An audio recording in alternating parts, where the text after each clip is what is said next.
quoi ça ressemble l'alimentation après une chirurgie bariatrique. Alors à savoir que cette vidéo ne fait pas état de prescription médicale. Nous les diététiciens nutritionnistes, nous n'avons pas le droit de vous prescrire n'importe quel régime. Ça va de la responsabilité du médecin et du chirurgien de vous proposer un protocole qui est adapté à vos spécificités. Généralement, après une chirurgie bariatrique, il y a deux protocoles qui sont mis en place. Il y a des protocoles qui sont assez stricts avec une réalimentation qui se fait très progressivement, qui commence avec des bouillons pendant une semaine, et ensuite on passe à des soupes liquides, puis enfin à des purées pour ensuite intégrer de l'alimentation solide. Et il y a un autre protocole qui a aussi fait ses preuves, c'est de ne pas faire ces étapes de bouillon parce qu'il n'y a pas suffisamment de nutriments. Cet autre protocole, en général, il va induire l'alimentation par des purées qui sont assez épaisses, qui tiennent correctement dans une cuillère à soupe, qui vous apportent le plus de nutriments possible après la chirurgie bariatrique. Vos quantités alimentaires sont tellement restreintes qu'on veut absolument qu'il y ait suffisamment de nutriments et de minéraux pour que vous soyez en bonne santé. Donc en général, cette phase de purée, elle va s'étaler pendant 3 semaines et à la suite des 3 semaines, on va commencer à introduire des aliments qui sont solides avec un intérêt tout particulier pour la mastication.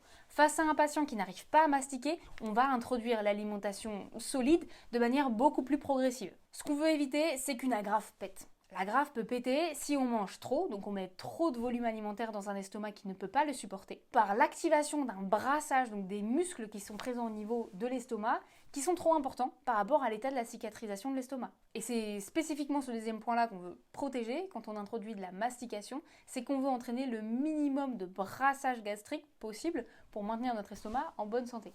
Donc globalement, ce qu'on fait, c'est que pendant 3 semaines, on va avoir de la purée qui est un petit peu solide. Une purée qui tient vraiment bien dans la cuillère à soupe. Des 3 semaines d'alimentation en purée, on va généralement commencer à introduire des aliments solides. Et là, la surveillance de la mastication, elle est hyper importante. On va typiquement pas commencer par un gros morceau de viande. On va commencer par exemple par des petites pommes de terre qui vont être écrasées dans l'assiette. Et l'idée là-dedans, c'est que c'est pas facile de continuer de mastiquer quand on est à l'étape de purée, mais il faut vraiment le faire parce que c'est une habitude qu'on va perdre. Et si on l'avait déjà pas très bien ancré avant la chirurgie bariatrique, c'est vraiment le moment de s'imposer une mastication régulière. C'était le conseil du jour pour réussir sa chirurgie bariatrique.